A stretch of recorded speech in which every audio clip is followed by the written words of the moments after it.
Olá, eu sou Moisés Dário Alves e hoje estou tendo a honra e o prazer de conversar com ninguém mais, ninguém menos que Dr. João Jorge Cabral Nogueira e doutora Ruth Aparecida, este casal de médicos super conceituado aqui da nossa cidade, que trabalham já há muitos e muitos anos, né, na nossa cidade aqui, e cidades vizinhas também, são muito conhecidos, e eu os convidei para a gente gravar um conteúdo hoje muito especial, para falar um pouco da história deles, falar um pouco sobre a profissão, sobre o que eles fazem, como eles impactam vidas todos os dias, como eles trazem qualidade de vida, cura, né? Eles têm um tratamento muito diferenciado, um tratamento voltado para a saúde integral, né, dos pacientes. Eles não olham só a patologia em si, eles olham a pessoa como um todo, né, o ser, e é um trabalho muito bonito, muito admirável. Dr. João Jorge, doutora Ruth, muito obrigado por aceitar o meu convite. Vai ser um prazer conversar com vocês. Obrigado pela oportunidade. Nós é que agradecemos. O prazer é nosso. João Jorge, me conta um pouco da sua história, eu estou super curioso, apesar de eu conhecer uma parte dela, mas eu sei que tem muita história aí. Como é que você começou na medicina? Por que a medicina? Né? E você também enveredou por outros caminhos aí, né, da psicoterapia. Queria entender um pouco qual foi a sua jornada, né, de vida para se tornar a pessoa que você é hoje. Bom, vou dar um spoiler, né? Que isso está no meu livro Reflexões de um Médico, né? Então, vamos começar falando do nosso nascimento. Nascemos em Portugal, uma terra fria, na Serra do Montemuro, e aos 6 anos eu vim para o Brasil. Papai veio pós-guerra, né? Então veio para cá, aquela época que o Brasil era o Eldorado, né? E me estabeleci ali em Itaboraí. E fiquei lá até 20 anos atrás, quando mudei para Rio Bonito. Então, a vontade de ser médico veio quando, aos 9 anos, um médico veio naquela época não tinha hospital em Itaboraí, era só um médico de família, veio me tratar. Eu devia estar com a pneumonia, olhando para trás, que na época era criança, não sabia disto. Ele disse para minha mãe assim: olha, se ele vê o sol nascer, ele salva. Só vai ficar dando aqui o remedinho de hora em hora, devia ser antitérmico, né? E vamos aguardar. E eu pensei comigo, bom, se eu abrir os olhos e vou viver, então não vou fechar meus olhos. Eu vou ficar acordado, que aí vou me salvar mesmo, né? Isso 9 anos, eu fico imaginando como é que a criança de 9 anos pensa isso. E eu fiquei acordado, começando com a mãe, vai, dorme, Jorge. Em casa sou chamado de Jorge. Dorme? Não, mãe, vamos conversar, que eu tenho muito assunto para conversar. E não morri, estou aqui. Quer dizer, ele vaticinou que se eu abrisse os olhos, como eu não fechei, né? Assim é a minha história. E aí me deu interesse de como é que ele sabia que se eu abrisse os olhos viveria, né? Então me deu interesse. Aí eu não sabia. Hoje a gente sabe de tudo, tem internet. Estou no tempo que não tinha internet, não tinha televisão, né? Então eu perguntei, mamãe, quem é esse moço? Eu falei, esse é um médico. Ah, eu quero ser médico. Então veio daí a minha vontade de ser médico. Agora meu amor vai contar o lado dela, que foi a vontade de ser médica. Estou com o microfone. Deixa isso comigo então, que eu vou. Então, a minha história, a vontade de ser médica é aos 4 anos de idade, né? Então eu acredito muito em missão. E eu acho que eu já nasci com essa missão, porque eu também nasci muito doente quando era criança e passei por vários processos, quase morri. E a vontade de ser médica, o desejo de ser médica é dessa idade. Eu dizia, né, aos meus pais, eu vou ser médica, é a minha profissão. E realmente a vida me conduziu para outros lados, mas aquela vontade sempre permaneceu, né? E até que em algum momento chegou esse tempo e eu fui fazer a faculdade de medicina. Eu já era mais velha, já tinha as filhas, e então foi um pouco difícil, mas eu assim sou muito feliz pela missão, entendeu? É um caminho que eu considero muito bonito, você poder ajudar as pessoas. Então, assim que veio esse desejo, né? Que interessante. Você começou a estudar medicina, você já tinha até filhas. Já. Quantos anos você tinha quando você ingressou na faculdade? Então, eu me formei com 38 anos. Caramba, eu não sabia. É. Naquele tempo ainda, né? Então, 32 anos. é. Então, mas eu acho que nunca é tarde para você iniciar o seu desejo. E como a gente sabe, quando você está na missão que você ama, você não trabalha, né? É uma coisa que não cansa, porque você está ali, você não está contra o seu desejo. Então, é sempre bom especializar, sempre bom assistir um congresso novo, uma coisa nova, um curso novo e agregando, né? Então, para mim, eu tenho certeza que esse é o meu caminho.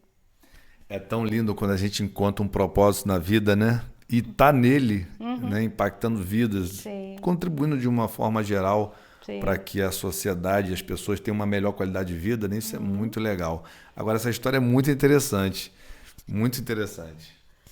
Então, aí estamos lá em Itaboraí e eu comecei como professor do Colégio Alberto Torres com 15 anos, porque faltava professor naquela época, né? Não é que nem hoje. Então, com 15 anos fui dar aula. Eu passei para o científico. Científico hoje é o segundo grau. Para aquela época era como se fosse um vestibular. Você fazia o primário para fazer ginásio, que hoje é sétima série, né? Sétimo ano. É tanta confusão. Mudou tudo, né? Mudou tudo. Bom, primário eram 4 anos. Depois ginásio mais 4, que hoje chama-se primeiro grau. Mas você tinha que fazer prova. Você só ia para o ginásio se fizesse prova, só ia para o científico se fizesse prova. Só ia para a faculdade se fizesse prova. Como se fosse um vestibular em cada escalada, porque muita gente ficava ali, mesmo no primário, não continuava. Não é que nem hoje, a facilidade hoje de faculdade, não tinha. A faculdade tinha a UF. Tinha a UF, tinha uma em Petrópolis, de medicina. Hoje temos várias em Vassouras, Teresópolis. Então, quando eu passei para o científico, precisava de um professor de matemática no Alberto Torres, fui dar aula. Então, eu sou professor desde os 15 anos. Hoje continuo, dou aula na pós-graduação. Depois veio o científico em Niterói, fiz o científico em Niterói, Colégio Liceu, Nírio Peçanha, famoso, né? E passei para a faculdade, para a UF, mas fiquei com excedente. Na época do AI-5, os excedentes eram considerados reacionários, porque acampavam para exigir vagas e a polícia vinha com os cacetetes e eu fui fazer prova para Petrópolis. Bom, vou fazer para Petrópolis, tem vaga lá, vamos ver. E tirei em 13º lugar. E aí larguei a UF, né? Porque a minha turma entrou 2 anos depois, então ganhei 2 anos indo para Petrópolis. Fiz faculdade lá em Petrópolis. Quando me formei, primeiro ano de formado, surgiu uma vaga para professor universitário. Eu sem mestrado, sem nada, porque naquela época não tinha, era um curso, estamos nos anos 70, não é que nem hoje tem pós-graduação e residência em todo lugar. Vacas magras, tem muitas vacas magras. E tinha uma vaga, era fazer prova, eu fiz prova, passei em primeiro lugar, fiquei com a vaga. Então acho que eu fui o professor mais novo do Brasil, que eu estava recém-formado, com 9 meses formado, quando eu fiz a prova e passei. E fui professor na faculdade de obstetrícia durante 15 anos. Foram 15 anos. E em 91, eu tenho, e aí eu responder, você disse, outras coisas que você fez, saiu da medicina da ginecologia obstetrícia, foi para terapia, foi para hipnose. Eu já fazia hipnose desde a época de acadêmico, fazia parto sem dor, fiz muitos partos sem dor, mas eu tive uma experiência de quase morte, chamada EQM. Quem não conhece, entra no Google, fofoqueiro do Google, vai ter 1000 vídeos sobre EQM. Chama experiência de quase morte. Eu tive um acidente, eu dei plantão 3 dias lá em Tanguá direto, final de ano, 30, 31 e 1º. Eu saio de lá do plantão, venho a Rio Bonito trabalhar, dia 2, e na volta, ali no Rio Tanguá, eu não fiz a curva, não era pista dupla, ainda era pista única. Eu dormi no volante e caí ali dentro do rio. Ele deve ter uns 15 metros de altura, não sei, 15, 20. E um caminhão viu eu cair. A minha sorte é esse caminhão. Viu eu cair, parou na patrulha e falou, caiu um carro ali no rio. E a patrulha veio, me salvou, levou para o hospital. E isso eu conto no meu livro, né? foi doutor Laurindo, doutor Emanuel, doutor Kiushi e doutor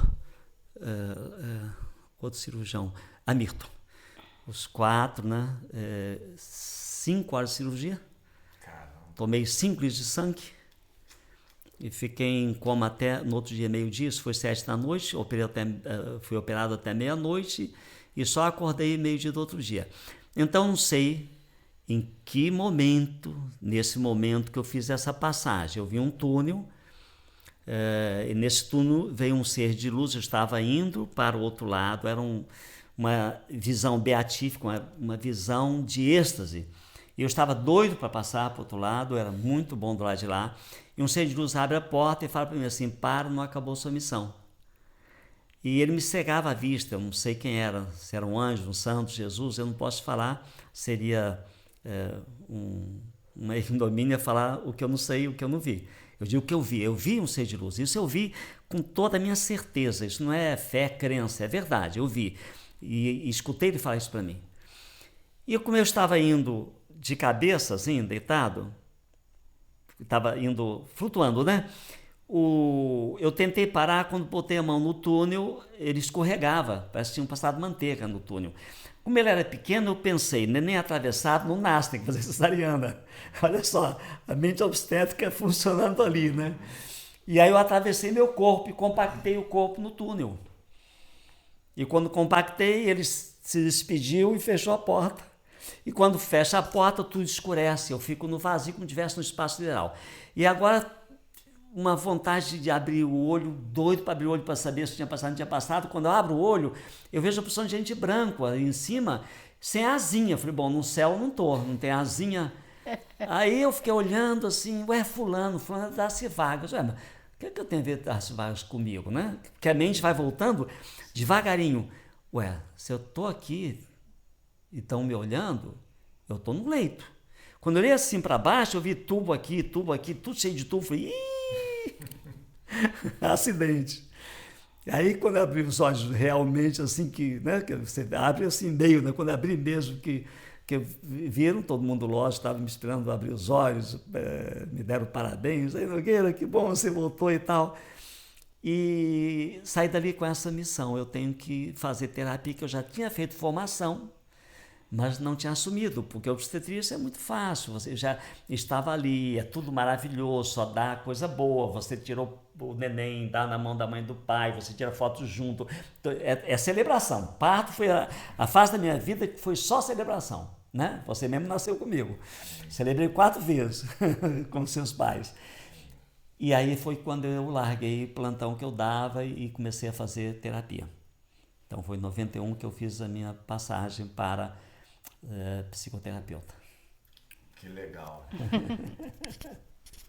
É uma experiência que pode, às vezes, dar um toque, né? De uma espécie de despertar, né? Para aquilo ali, né? Que você já estava ali plantada a semente e aí foi a hora de você... Um empurrão. Assumir, de fato, aquilo conscientemente. Porque eu já fazia terapia das minhas pacientes.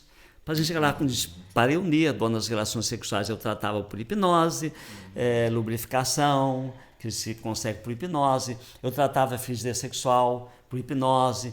Ou seja, eu comecei a tratar das minhas pacientes da parte psicológica, porque eu tinha feito formação em psicologia, né? Em terapia. Não faculdade de psicologia, mas eu fiz análise nacional, 2 anos. Fiz prova com uma banca de datas, uma coisa séria, não é uma coisa boba não, para formar em terapeuta da análise nacional. E aí foi a transição, né? Eles começaram a trazer os maridos, os filhos, eu falei, não sou terapeuta não. Começou a querer trazer mais gente. Aí falei, eu tenho que fazer formação, porque estão me trazendo, aí fiz formação. Só que a obstetrícia, se eu pedisse um parto, ele paga 5 mil, o cara paga, que é o melhor médico para tratar da mulher dele. Agora, terapia, você chega aqui, doutor, não tenho 500 reais para pagar a sua consulta. Quando você pode 300, então fica, eu não vou deixar de te atender. Então, a psicoterapia é outro lance, você ganha menos, a obstetrícia ganha mais. Então, eu estava bem na obstetrícia, fiquei, como se imagina, enrolando, né? Aí, quando você não vai, alguém te empurra, né? Porque era, logicamente, esse ser de luz era um mandato para eu mudar de profissão. E assim eu fui mudando devagarinho. A Ruth começou a pegar o ginecologia obstetrícia, se formou, começou a pegar a GO, e eu comecei a diminuir a obstetrícia e aumentar a terapia, né? Interessante. Agora, só um detalhezinho que ela falou que eu acho muito importante, porque ela não está escutando. Às vezes pessoas chegam no consultório, doutor, 30 anos, eu estou velha para fazer medicina, eu estou velha para fazer psicologia, estou velha. Gente, minha esposa começou com 32, eu dou exemplo. É mesmo, doutor? É. Porque às vezes a pessoa já sabe, não há tempo para estudar. Quando é o seu dom, teve aquele caso da dona Rosa, estudando com 90 anos, né? Saiu aí nas mídias sociais. Quando você tem um dom, se você não está no dom, procure o dom e encontrou, vai atrás. Para de fazer o que você está fazendo que não gosta, que vai te adoecer. Faça o que você gosta, que você vai ter mais vida. Muito, muito bonito. Eu ia falar exatamente isso agora com a doutora Ruth, porque 32 anos já com... Quantos filhos você tinha? 3 filhos. A senhora tinha 3 filhos e decidiu fazer medicina. Coragem. Naquele tempo, principalmente, nós estamos falando aí de um outro período, né? A sociedade era diferente de hoje. Sim, era verdade. E aí essa inspiração, por que a medicina e por que a obstetrícia? O que te levou a esse caminho, né? Então, a medicina porque era isso que eu imaginava desde os 4 anos de idade, né? Então, era essa a missão. E por que obstetrícia? Porque durante toda a faculdade eu sempre gostei de lidar com o ser humano. Então, assim, 3º ano da faculdade eu ia mais cedo para a faculdade para conversar com as pessoas que estavam aqui, porque muitas famílias ricas vinham, traziam os velhos e deixavam depositados no hospital. Então, e não vinham nunca mais ver. Entendeu? Então eu gostava de chegar cedo, eu ia lá, conversava com cada um, ouvia a história de cada um, sempre foi assim. Eu nunca olhei o paciente como tumor do leito, alguma coisa, ou vai lá ver a doença daquela pessoa. Nunca fui assim, né? O professor falava comigo, você tem que olhar a doença dele, ver, focar na doença dele. Mas eu não era assim. Então eu ia antes, às vezes eu ia na parte da manhã, minha aula era só à tarde, mas ia de manhã, ia conversar com cada um, ia saber a história de cada um. Então, sempre gostei de olhar o ser humano. E por que obstetrícia? Porque a obstetrícia trazia para mim a vida, né? Eu cheguei a fazer estágio na pediatria, que inicialmente eu ia ser pediatra. Mas eu via tanta coisa ruim, tanta falta de assistência, bebê morrendo que não era necessário morrer, e a gente não conseguia fazer remoção. E eu falei, não, eu não quero lidar com a vida. Então eu comecei a trabalhar com a obstetrícia, com a gestação, né? Porque aí eu cuidava do casal, né? Sempre, todo o tempo.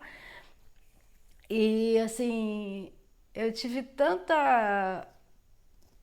sucesso assim no início da obstetrícia, porque eu peguei um bebê que a menina ela era muito jovem, né? Ela tinha 14 anos na época e ela, na gravidez, ela ficou com um problema muito sério, que o meu professor de pós-graduação, ele falava para mim, você não vai salvar esse bebê.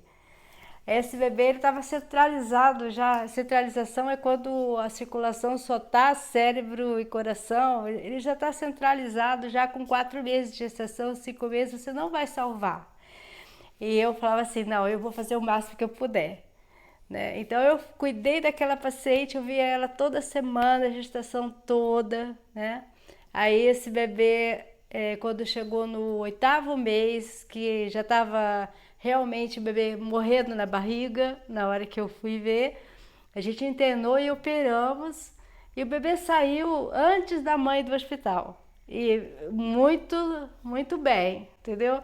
Então isso aí me trouxe vários casos de gestações difíceis. Aí eu comecei a trabalhar com gestação. Todo mundo queria ela. Gestação de alto risco. Depois desse case de sucesso, né? Você aí eu comecei realmente... com gestação de alto risco, né? E assim, sempre eu fui, as minhas pacientes, tive muitos filhos por aí, eu tenho muitos filhos de coração. Que legal. E até hoje, às vezes eles vêm me ver, já filhos com filhos, e vêm me ver. E então foi uma missão. E eu encontrei ele nessa época na faculdade, né? Como eu era apaixonada pela hipnose que ele fazia, né? Pelo cuidado que ele tinha com as gestantes. Então, assim, essa troca, né? Foi me deixando com vontade realmente de seguir. Tanto que eu fiz formação em hipnose, fiz tudo junto com ele, né? Porque a gente está sempre junto. Porque isso aí me deu outro olhar para o paciente, um olhar integral do paciente. A gente não olha a doença, olha o ser e o contexto onde ele está. Então, é totalmente diferente você fazer uma medicina onde tem possibilidades, não tem receita de bolo, né? Porque quando você está trabalhando só com a medicina cartesiana, você tem remédio para dor, você tem remédio para inflamação, você tem antibiótico, é uma receita de bolo, né?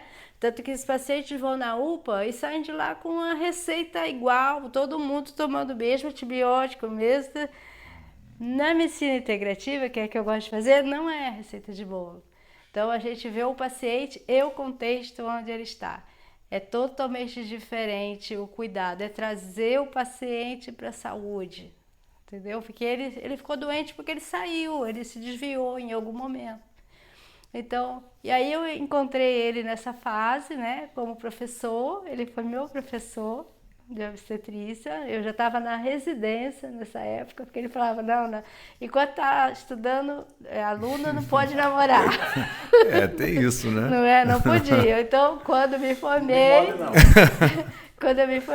então na residência, aí a gente começou realmente, e esse fato que ele contou da morte clínica dele, a gente estava iniciando o namoro, né? Você participou desse episódio? Sim, na hora de doar sangue. Não, vamos lá, pode. Você doou sangue? Que legal. Pode tirar todo o meu, porque o mesmo sangue meu é dele, né? Que lindo. Pode tirar todo o meu. Vocês estão mais ligados do que se imaginava, né? Sim. Caramba. Então, assim que começou a nossa história, né? E a gente está assim até hoje, 33 anos já. 33 anos e é uma história linda, né? Então você praticamente começou a medicina e conhecendo o João Jorge. Sim. Ele foi o meu mestre na obstetrícia, né? Pô, que legal. E também, a hipnose, tudo que a gente foi, né? Eu fui arrastando ele e ele me arrastando para os outros conhecimentos, né? Então... É um complemento muito rico, né? Vocês são pessoas que viajam muito, então vocês também têm um conhecimento abrangente, né? De medicinas alternativas e tudo mais. Eu acho que isso cria, né, uma conexão real com as pessoas, né? E você realmente faz um trabalho belíssimo, né? De tratamentos. E é diferente você pegar a dor do paciente e passar um analgésico. Diferente você entender a causa da dor, né? Porque eu acredito que o médico não cura ninguém. Quem cura é o paciente que se cura, né? Então a gente dá o caminho, a gente mostra onde está esbarrando ali. E se ele muda, se ele tem força para mudar, ele realmente vai encontrar a cura para ele. Tem um professor de oncologia que eu gosto muito, que ele diz, se você não tirar a causa, você não vai curar um câncer. Porque o organismo continua com a causa. Então não adianta você fazer químio, rádio, aí daqui a pouco o paciente está com recidiva ou ele está com metástase, porque você não tirou a causa. Então ele fala isso muito e isso me toca, entendeu? Porque o corpo ele é um conjunto de células que vibram, né? As células vibram e vibram em contato com tudo aquilo que você faz. O seu emocional interfere, seu mental interfere. Então, se você não cuida disso, você não vai ter uma cura completa. Você vai ter paralisa um processo, mas daqui a pouco ele está de volta, né? Então, assim é a minha visão, sabe? A alma e o corpo, né? Vocês tratam os dois, né? Por exemplo, né? Vamos dar um exemplo simples assim. A pessoa está lá estressada no trabalho. Acontece com muita gente, né? O que a gente imagina. E aí a pessoa começa a ter dor de estômago. Ela vai num gastro cartesiano. Cartesiano é da medicina passada, não essa medicina nova integrativa, que a gente chama de medicina quântica. Vai no médico cartesiano, ele vai fazer uma endoscopia, vai diagnosticar. Olha só, tudo dentro da ciência é perfeito. Não estou criticando nenhum médico aqui. Eu também já fiz isso quando era cartesiano, eu já fui cartesiano no início da medicina. Faz diagnóstico e dá lá o remédiozinho, vamos dizer, o omeprazol. Você vai tomar esse remédio aqui 30 dias, depois volta 30 dias depois, fechou aquela gastrite. Só que a pessoa não mudou A causa. a causa. Então, de a pouquinho, ela está com outra gastrite. Aí volta no médico, novamente o omeprazol, fica bom. Outra gastrite. Por quê? Porque não acabou a causa. Isso que é medicina integrativa. É nós olharmos por que está dando a gastrite. Pode ser alimentação errada, pode ser muito refrigerante. Tem que ver a causa para tirar, porque se não houver essa mudança, não adianta, você vai tratar e vai voltar. No meu caso, depressão. A pessoa chega lá para tratar a depressão, eu dou remédio e cura a depressão dela. Certo? E suspendo o remédio. Isso é medicina clássica. Chega lá, depressão, toma esse remédio aqui, a pessoa vai ficar boa. Síndrome do pânico, toma esse remédio aqui para síndrome do pânico, a pessoa fica boa. Mas se não tratar a causa, para o remédio e volta. Então ela não ficou curada, ela está, eu diria, remediada. Que se remédio curar, seria curédio. Ele não cura, ele remedia. Ele ajuda você até você ter a mudança comportamental da causa que causou a doença. Essa é a visão agora integrativa da medicina integral, é assim, dessa forma. Então não se pode mais ver a gastrite. Tá bom, tem uma gastrite, vamos tratar. Ok, tem que tratar, tem que tomar... Tem, mas não é só isso. Paralelamente isso, tem que ver a causa da gastrite para realmente resolver o conflito no trabalho, ou conflito com a esposa, com o marido, que está originando a gastrite. É o estilo de vida, né? Exatamente. Interessante, porque as doenças parece que vão mudando junto com o tempo, né? Tem coisas que você escuta muito falar hoje que não existia. Crise do pânico. Tem um tal de Burnout, como é que é o nome? Burnout. Tá todo mundo falando isso agora. Bom, eu não posso falar isso porque já vão me chamar de velho, mas esse ano eu faço 50 anos de medicina. Quando eu me formei, não tinha síndrome do pânico. Tinha o que tem até hoje, fobia de aranha, fobia de cobra. Mas síndrome do pânico, como hoje tem, querido, é uma doença moderna. Depressão era uma aqui e outra lá. Hoje não tem um mês que eu não pego um paciente novo com depressão. Então são doenças da modernidade, são doenças da falta de propósito, sentido da vida. Porque hoje é tudo imediato, hoje é o TikTok de 3 segundos. Então ninguém mais para se autoanalisar, não para mais para fazer uma reflexão. Aí a pessoa entra no loop, de pouquinho entra em ansiedade, estresse, ou pânico ou depressão. É o caminho. Esses smartphones que a gente tem aí, os iPhones da vida, que você fica ali, aquilo está queimando os teus neurônios, você não raciocina mais. E você nesses jogos compulsivos, porque a pessoa está compulsiva.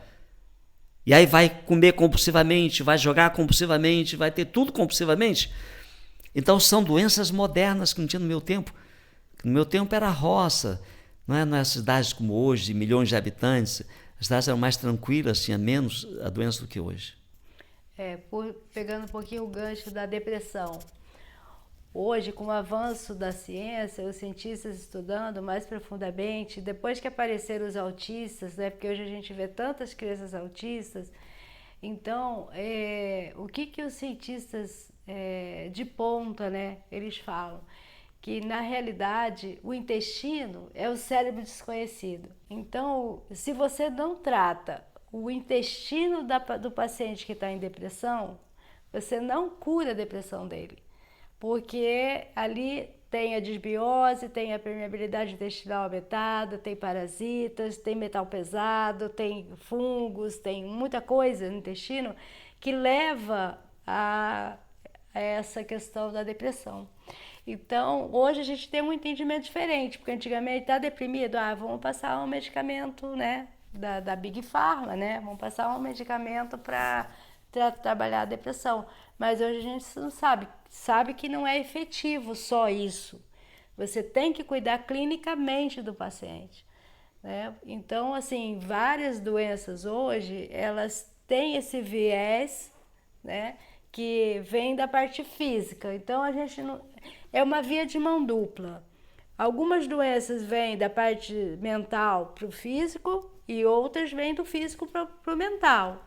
Agora, se você não tem esse olhar integral, né, de como é que é esse caminho, essa fisiologia, você não consegue ter uma cura efetiva. Entende? É muito interessante isso que você está falando, doutora, porque você está dizendo o seguinte: o nosso corpo hoje, com a alimentação que a gente tem, é fácil de se intoxicar. Sim. Com os hábitos, né, de estilo de vida, de estresse, trabalha-se muito, come-se mal. Então isso é um conjunto de coisas que pode levar uma pessoa a adoecer, por exemplo. Inclusive, pelo que você está associando, que eu acho que faz muito sentido, mentalmente, né? Sim, porque muitos alimentos hoje, eles foram geneticamente modificados, né? Com a história de mais alimento para a população, que eles diziam que é mais alimento, aí precisava menos agrotóxico, mas a gente sabe que isso não é verdade, né? Porque se você conversar com o agricultor, ele vai dizer: eu compro a semente transgênica, mas eu preciso também comprar os agrotóxicos. Por quê? Porque, veja bem, todo parasita é um ser, e ele é um ser inteligente, ele muda. Então, não adianta você dizer que eu vou precisar de menos agrotóxicos, porque aquele parasita que hoje aparece no transgênico, ele já está modificado. Aí precisa cada vez mais. Entendeu? Cada vez mais forte. Então, hoje nós temos muito mais metais pesados dentro do nosso corpo. Alumínio é uma coisa que tem muito, né? Porque eu pesquiso sempre. E alumínio está ligado com alteração cerebral, Alzheimer, essas coisas assim. A gente tem muito mais substâncias nocivas. Roundup. O Roundup é o pior agrotóxico que tem, né? Ele é o mais cancerígeno de todos. A gente tem os estudos, a gente tem tudo aí. E as pessoas acham que é só um mata-mato. Eu acabei agora de tirar uma pessoa que estava mal, e ele achava que ele ia morrer, ele já não estava conseguindo mais andar, ele estava na cadeira de roda, porque onde ele trabalha usava muito Roundup, e ele estava muito intoxicado por Roundup. E aí a gente tem os aparelhos aqui que a gente trabalha com energia, com biofísica, e a gente consegue desintoxicar um pouco o paciente. E hoje ele está aí, está andando, já está dirigindo, e para ele ia morrer. Então, se você tem essa possibilidade de ajudar a pessoa, né, por que a gente vai virar as costas, né? E é muito assim, às vezes a gente fala, o paciente, o nosso colega, às vezes, ele não acredita muito, né, nesse tipo de tratamento. E aí ele diz: isso aí não tem comprovação científica. Mas veja bem, entre você ter comprovação científica e salvar a vida da pessoa, o que você vai preferir? Eu se não tiver comprovação científica, mas eu estou salvando a pessoa, ela está melhor, eu vou utilizar aquilo que é o meu instrumento, né? É o que acontece com os que trabalham com fitoterapia. Antigamente era só isso, né? Era só remédio caseiro, né? As vovós iam lá, amassavam as plantinhas, dava para os netinhos e curava as febres, não tinha que estar tomando tanta medicação. É que eu acho que nós desviamos do caminho, entendeu? A indústria farmacêutica também, né, investiu pesado e tem que ter, de fato, mas a gente não pode também fazer uso indiscriminado como é hoje, né? Eu acho que tem que tem indicação, sim, é preciso. Se o paciente está com um caso grave, você tem que fazer corticóide, ótimo, temos que fazer corticóide, eu também faço. Eu também faço antibiótico, né? O paciente está com uma infecção, o risco de septicemia, vamos fazer antibiótico. Mas hoje é antibiótico e corticóide para tudo, né? Então, isso também está debilitando um pouco a saúde do paciente. Porque a homeopatia, por exemplo, ela trabalha com o semelhante. Então, ela trabalha com o medicamento dinamizado. E ela é tão boa quanto, né? E a gente tem tanto efeito positivo quanto, né, com as outras medicações. Então, por que não dar uma pausa, né, no corpo de toxicidade? Então, vamos trabalhar de uma forma mais tranquila, entendeu? É o que eu penso, entendeu? Sim, muito curioso esse seu relato, porque a pessoa quando ela adoece, né, principalmente se a doença for muito severa, ela acha que acabou. Geralmente é assim, se der uma notícia de câncer, então pronto, fim da linha para mim, a pessoa joga a toalha, geralmente é assim. Mas eu tenho visto muitas pessoas que estão se curando e mais, tendo uma qualidade de vida melhor do que tinha antes. Sim. Porque mudou a Mudaram de alimentação, vida. Estilo de vida. alimentação, exercício físico. Eu tenho amigos que relataram pessoalmente para mim que se curaram de câncer, que não tinha jeito. E se recusaram a fazer quimioterapia. Sim. Tem, Eu tive vários relatos, várias confirmações disso, né? Porque quando eu fiz a pós-graduação de Medicina Integrativa em São Paulo, com a Nova Ciência, o professor da Nova Ciência, ele estava com câncer terminal de fígado. Ele descobriu e deram 1 mês de vida para ele só. E ele não tinha como operar porque era inoperável. A sorte dele é que a esposa dele, ela é farmacêutica, né? E ele é uma pessoa super inteligente. Ele cria os aparelhos todos da biofísica, né? Ele estudou com o da Clark, uma médica muito antiga, que ela pesquisava muito, então ele criou os aparelhos, né? E ele se curou com isso.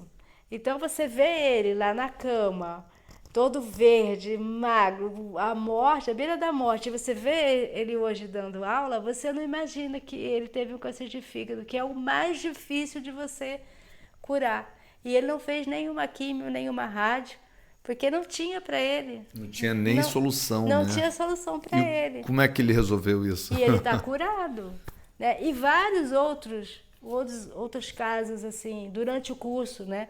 Pessoas que chegavam lá, uma pessoa que teve uma infecção por um vírus no hospital, que era o fusário, não tem tratamento, ele chegou carregado, cego, entendeu? Um rapaz jovem, começou a se cuidar, então a cada aula que a gente ia no mês seguinte, ele estava melhor, entendeu? E quando parou com a pandemia, que a gente começou a ter só aula online, ele já estava enxergando, entendeu? Então, assim, a gente tem essa certeza, né, ocular, porque nós vimos, nós participamos do processo. Então, eu não posso dizer que não existe.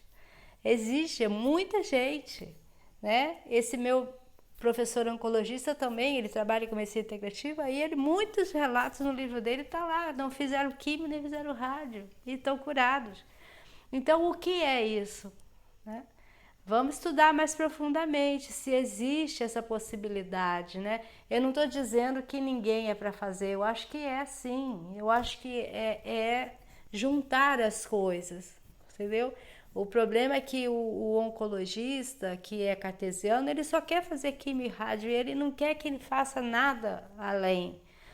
Agora, quem estuda isso a fundo integrativo, ele une as duas coisas. Então, é união, não é separação. Entendeu? É um complemento, né, de conhecimento. Sim, né? aí vai dar mais força, porque uma coisa é o organismo debilitado, outra coisa é você poder fazer alguma coisa para ajudar esse organismo a reacender, entendeu? Me corrija se eu estiver errado, o termo é medicina molecular? Biomolecular, que estuda justamente essa integração, né, das moléculas, dos alimentos que a gente ingere, como elas interagem com o corpo. Isso. Tem um poder também enorme aí em relação à qualidade de vida, cura, determinados alimentos. Física, que trabalha com os aparelhos para cura, ou seja, nós temos 2 formas de tratamento. Nós podemos dar o remédio, nós podemos tratar por frequência. Quando você tem todos os seus órgãos, tem uma frequência. As bactérias também, vírus também. Então ela tem um aparelhinho ali, um microscópio, que ela colhe o teu sangue e vê no microscópio que tem lá um parasita. Pode dar o remédio para o parasita, que alguns remédios têm efeitos colaterais, né? Sim. Ataca fígado e tudo, se você já tem um problema de fígado, enrola, ou pode botar no aparelho com onda invertida e a gente vê no microscópio o verme morrer. Então é uma coisa que os médicos têm que olhar, como é que eu diria? Tem que mudar a sua forma de olhar, porque como eles foram treinados, como eu fui treinado, tem verme, tem que dar remédio de verme, né? Só remédio de verme que cura. Tem que abrir o campo da consciência, porque pode ter um momento que ele não possa tomar aquele remédio por uma contraindicação até de um efeito colateral. Não é verdade? Você dá um antibiótico, você baixa a sua imunidade. Então, a gente tem que usar antibiótico corretamente, mas tem muita gente que a pessoa está gripada, dá antibiótico.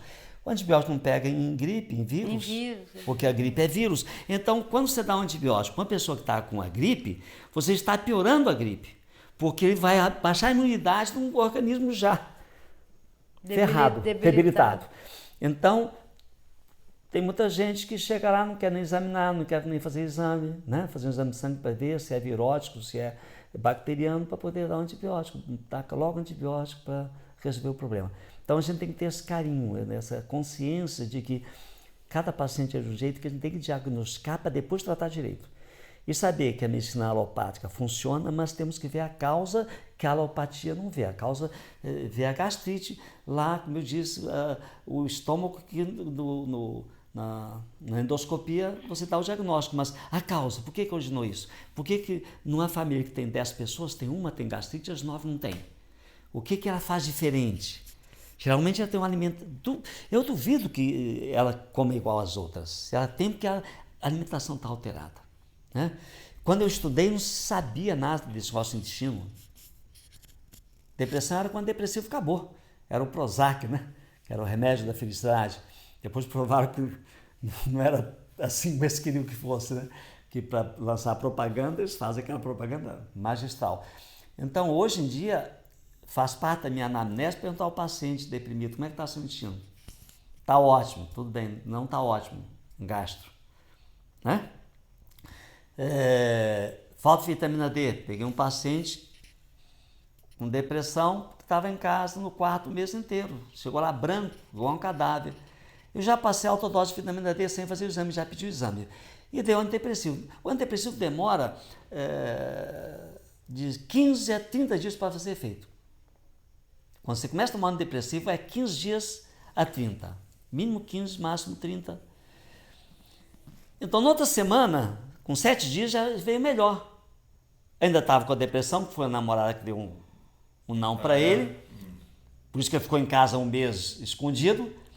Mas ninguém ia melhorar com antidepressivo em uma semana. Melhorou porque alta dose de vitamina D, porque a vitamina D estava 8 e o normal é 30 para cima. Mas se eu não tenho essa visão, se eu não estudo essas coisas, eu ia ficar dando antidepressivo, aumenta a depressão, até... Quanto tempo ia levar para curar? Quanto tempo ia levar para eu pedir um exame, ver que estava a vitamina D baixa, que tem muito médico que não pede, né? Que não acredita nisso. A vitamina D é só para o osso, só para osteoporose, não é? Hoje a vitamina D não é mais vitamina, é um hormônio. Regula 30 funções quase do nosso corpo humano. Então a gente tem que estar sempre estudando para aprender essas coisas novas, porque senão se a gente não estuda, não se atualiza, a gente vira dinossauro. Porque a medicina hoje é muito rápida. Com o avanço das tecnologias, das ressonâncias magnéticas, olha só, nunca se imaginava que eu pudesse saber, olhar meu cérebro funcionando. Isso era inimaginável 50 anos atrás. Só tinha tomografia. E assim mesmo um aparelho no Rio, outro em São Paulo. Hoje temos em Rio Bonito, temos Itaboraí, tomografia, quer dizer, a medicina evoluiu. A ressonância hoje magnética, você vê o cérebro funcionando, você vê, dá um remédio, faz a ressonância para ver se está funcionando no lugar que funciona a depressão, se não está resolvendo, esse remédio não serve. Mas a ressonância é cara, todo mundo pode fazer. Agora temos um teste, o BIDOT, que eu fui fazer o curso com a Ruth lá em São Paulo, que era um japonês, foi ao Japão fazer esse curso com ele e agora está fazendo em São Paulo, que a gente faz o teste no consultório. Hoje eu faço o teste no consultório para ver que remédio que o meu paciente vai tomar para depressão e a quantidade. E quando chegou um paciente aqui para mim e a mãe falou assim, doutor, eu trouxe ele para o senhor porque ele não gostou do médico anterior, não. porque ele falou que o remédio estava fazendo mal, e ele disse, não, isso é porque você está com dosagem pouca, dobrou a dose. E esse negou a tomar, e eu tenho que tomar, estava doente, era um quadro psicótico, né? E eu falei assim, bom, então vamos ver. Fiz a anamnese, peguei a medicação, fui testar. Olha, quando eu fui botar o remédio que ele disse que passava, ele disse, ou seja, o remédio ainda estava rejeitando. Então, na época que eu estudei medicina, acho que o remédio tem que ser igual para todo mundo. Os remédios também são individualizados. Fiz o teste, que abriu o anel, eu mostrei para a mãe, ó, tá vendo? Aqui, ó, ele não pode tomar esse remédio. E peguei os outros que eu tomava, os outros ressonava, ó, esse ele pode tomar, porque o anel não abre. Aí testei um novo no lugar daquele que ressonava, porque tinha que tomar aquele que é o antipsicótico, né? Que ressonou e o garoto ficou bom. Agora, se eu tivesse que fazer ressonância para ver qual o remédio, como eu fazia antigamente, mas fazia antigamente que eu não tinha esse recurso. Você dava um remédio, observava 30 dias para ter a resposta e depois trocar para outro. Mas demora? Demora 30 dias. Hoje eu já posso resolver isso na primeira consulta. Então, são coisas que nós temos que abrir a nossa mente para olhar essas coisas novas. E o que não funcionar, rejeitar, e o que funcionar, usar. Também a gente não vai agora, né, achar que... Descartar todo o mérito. Achar que, por exemplo, babosa cura todo tipo de câncer. A babosa ajuda, mas não é só babosa. Tem outras coisas, entendeu? Então, porque às vezes vem essa história, né? Aquela planta que cura tudo. No meu tempo era o tal do ipê roxo. O ipê roxo curava câncer. Aí o pessoal começou a descascar o ipê roxo. Pode ter algumas substâncias que ajudem, mas não é só o ipê roxo, né? Ou seja, é uma visão, como a Ruth falou, integral. Ver tudo que a pessoa faz, estilo de vida, alimentação. Não vai achar um milagre que uma planta vai te curar. Isso é do engano. É muito interessante, porque a gente vê, né, a indústria farmacêutica indo na floresta amazônica buscar matéria-prima para fazer remédio. Sim. E tem os índios que Cobrando caro. cobrando caríssimo, né? Industrializando o conhecimento pior, milenar. Não. O pior é o americano lá com as ONGs pegando as nossas matérias-primas, levando para os Estados Unidos e fazendo... Industrializando, né? Não, amor, como é que fala aí? Patenteando. E quando vem para o Brasil tem que pagar a patente do americano de coisas da nossa floresta. Isso aqui é o pior. É um absurdo. E a gente aqui com a faca e o queijo na mão. Com a faca e o queijo na mão. Por quê? Brasil é uma Quando terra você abençoada, faz a tudo. patente, você se fizer patente para 5 anos, 10 anos, ninguém pode usar aquele remédio, só você. Tem um período, uma validade, né? Como os laboratórios sabem que a ciência evolui muito, eles ficam com medo de fazer uma patente para 30 anos e o remédio ficar obsoleto. Então, eles fazem geralmente para 5, 10 anos e quando estudam outros remédios. Quando acaba a patente, qualquer um pode usar. Mas até lá, o laboratório ficou riquíssimo com aquele remédio. Eu, por exemplo, tomo xarelto. Então, quando eu fiquei doente, comecei a tomar xarelto, só tinha o xarelto. Era R$360 a caixa. Quando acabou a patente, vários laboratórios começaram a fazer, hoje está a 120. Então, doutora Ruth e João Jorge Nogueira, quem está assistindo esse conteúdo, né, e eventualmente se interessar, né, por procurá-los, né, para bater um papo, de repente trazer algum parente, né, que pode estar precisando, né, dessa consulta, né, dessa ajuda. Como é que faz para fazer a consulta com vocês? Onde é que vocês estão? Qual é o contato? Então, desde 2005 nós estamos nesse espaço, porque com esse desejo da medicina integral, então esse espaço aqui ele trouxe para a gente muitas possibilidades. Ele tem uma mata atlântica muito linda, ele tem água natural de nascente, então durante bastante tempo a gente deu cursos aqui, a gente fez vários trabalhos, spa terapêutico, né, onde as pessoas chegam aqui na quinta-feira e na quarta-feira à noite vão embora no domingo e passam pelos tratamentos. Então, aqui foi um espaço que eu sonhei oniricamente, né, mas que ele se tornou realidade. Então, aqui a gente recebe as pessoas para consulta, né? E também temos a pousada, que agora está na direção do Flávio Azevedo, né? Então, qualquer grupo, qualquer empresa que queira trazer seus funcionários aqui, é só contactar com o Flávio Azevedo, né? A gente pode disponibilizar o telefone e as pessoas podem se inscrever para fazer um trabalho, né? Então aqui tem uma energia muito bonita, muito gostosa, né? Aqui nós estamos nesse espaço, é uma sala de meditação, onde a gente pode silenciar a mente, entrar em contato com o seu interior. E nós atendemos de terça-feira até sexta-feira, né? A gente faz atendimento médico, clínico, tanto a parte psiquiátrica e terapêutica, quanto a parte clínica, né? Pode falar. Então, para marcar consultas, vocês têm a Ana Laura pelo telefone 997227766. Então, nós estamos à disposição. Depois da pandemia, os cursos ficaram muito escassos, porque hoje todo mundo quer fazer curso online. O online pegou de uma tal forma que nós fazíamos cursos sempre, todo ano. No início fazíamos 9 módulos por ano, durante 7 anos. E com a pandemia as coisas esfriaram, então nós pensamos, um espaço muito lindo, uma pousada, piscina, lá cachoeira e parado. E pensamos então na terapia mente, corpo e alma, né? Que é a nossa. A alma é o propósito de vida. Quando o paciente chega a ser um propósito de vida, a gente tem que ir para a sua fé, para a sua religião, para ativar um propósito de vida. Da mente é a minha parte, né? De ansiedade, depressão, pânico. A parte física, clínica médica, que a Ruth faz agora, que ela largou de obstetrícia por causa da coluna, teve hernia de disco, começou a ter muitas dores para fazer o parto, então agora se dedica à clínica médica, não é? Não assim, é só isso, é a idade, 72 anos, né? Assim como eu mudei, ela mudou, né? E então nós pensamos em otimizar o espaço para a saúde física. Porque quando você vem aqui e passa um final de semana aqui, tem gente que sai daqui encantado. Por quê? Porque caminha na mata, nós temos trilha na mata, aí vê o canto dos passarinhos, passa ali pelo rio, sabe? Então há vários atrativos que a pessoa sai daqui renovada.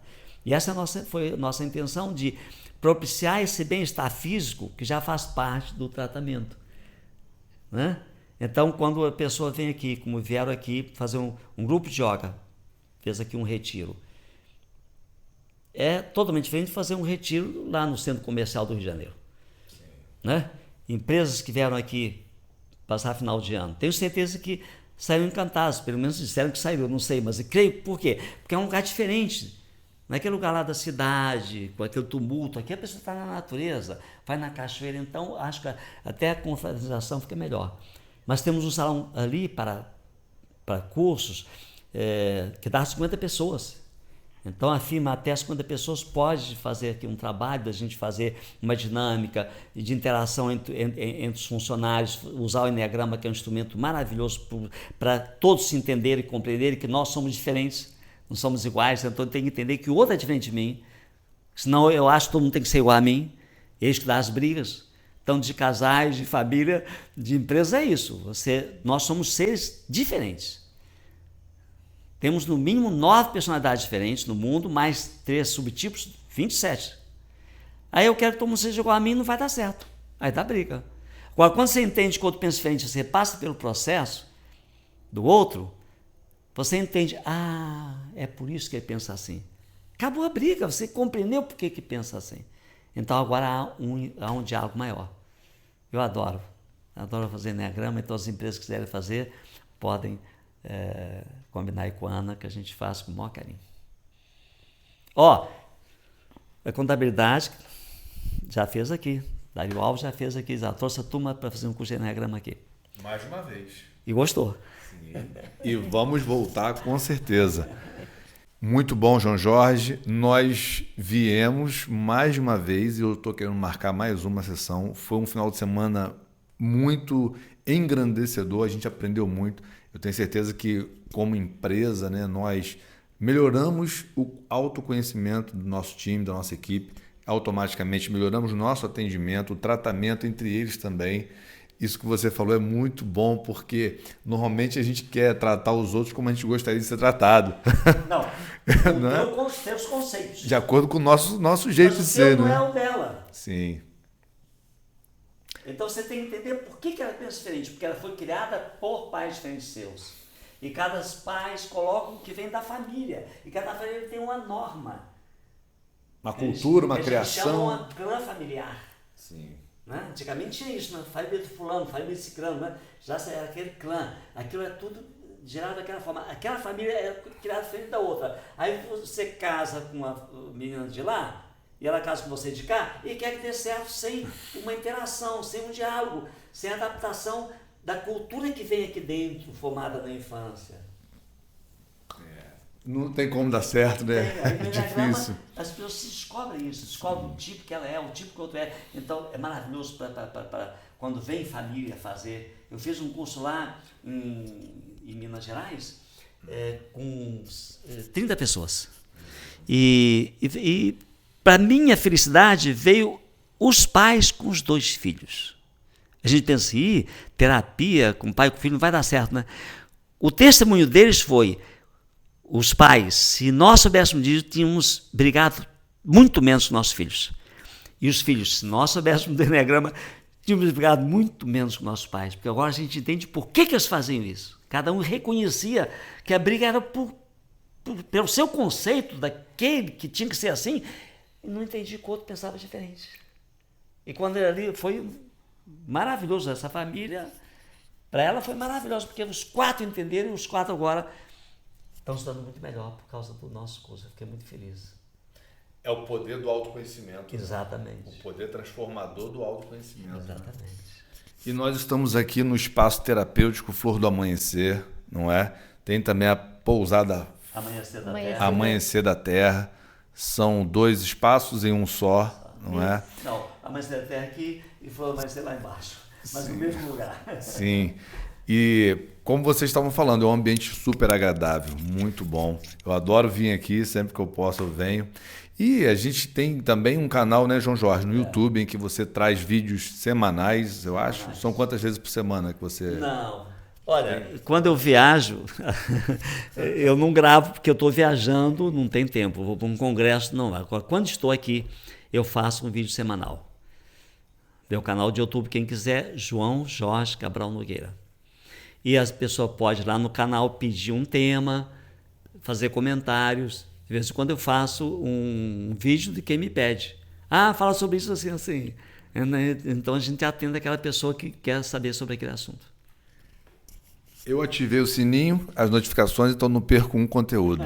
Eu sempre escuto, são vídeos de mais ou menos 5 minutos ali, né? 10 no máximo. 10 minutos. Você traz temas muito bons, né? Variados e geralmente temáticos, com algum momento, Dia dos Namorados, Natal, Ano Novo, muito Dia das Mães, e sempre temas voltados também para esse autoconhecimento familiar, né? Para a gente... Quem escutar aquilo ali já pode melhorar um pouco em casa também, né? Pode melhorar o seu relacionamento, o seu autoconhecimento. Exato. Muito bom. Nós vamos deixar os contatos aqui na descrição de tudo isso que a gente está conversando, né? Do contato de Ana Laura, seu canal no YouTube, né? Os contatos aí do Flávio também, para quem estiver interessado, empresas, grupos. Realmente aqui tem muito para somar com a vida de todos nós. E a gente só tem a agradecer pela oportunidade de estar aqui tendo essa conversa, de poder trazer isso para os nossos telespectadores também, no nosso canal no YouTube aí, né? Da Dário Alves. Muito, muito obrigado. Fui nascido em suas mãos, não é? Você fez meu parto, a doutora Ruth provavelmente também deve ter acompanhado muito. Sei que não foi um parto muito fácil, né? Pelo que eu andei ouvindo por aí, mas nós estamos aqui, né? E tenho certeza que vocês ainda têm muito o que fazer para contribuir com a nossa sociedade e com a vida daqueles que tocarem, né? Em vocês. Então, eu agradeço a todos que nos escutaram, né? E acho que foi muito bom estar com vocês, porque às vezes o conhecimento é que nos leva à procura. Se a gente não conhece, ninguém sabe o que tem aqui, tem muita gente que chega aqui e fala, ai, mas que maravilhoso, não sabia que tinha esse Rio Bonito. Né? Então, eu acho que, Moisés, você está nos ajudando a divulgar também esse espaço, que é um espaço de acolhimento e de ajuda ao ser humano. Que tanto eu quanto a Ruth é o nosso propósito de vida. Né? Tratar o ser integral, corpo, mente e alma. Obrigado por você. Obrigado por Isabela. O prazer é nosso. Então, também quero agradecer esse momento, né, de estarmos juntos aqui e convidar as pessoas que quiserem vir aqui conhecer, nos conhecer, conhecer o nosso trabalho, né? Nós estamos sempre abertos, assim, coração muito aberto para receber as pessoas e realmente foi um momento bem agradável estar aqui com vocês, tá? Muito obrigada. Nós te agradecemos e até a próxima. Se Deus quiser. Se eu estou falando com alguém aí que gosta de natureza, olha essa beleza que nós temos aqui na pousada e restaurante Amanhecer da Terra. Espaço localizado aqui na porção de Mata Atlântica aqui da nossa Serra do Sandê, na Serra da Bela Vista, bairro de Rio Bonito. Olha que delícia isso, galera. Venham conhecer.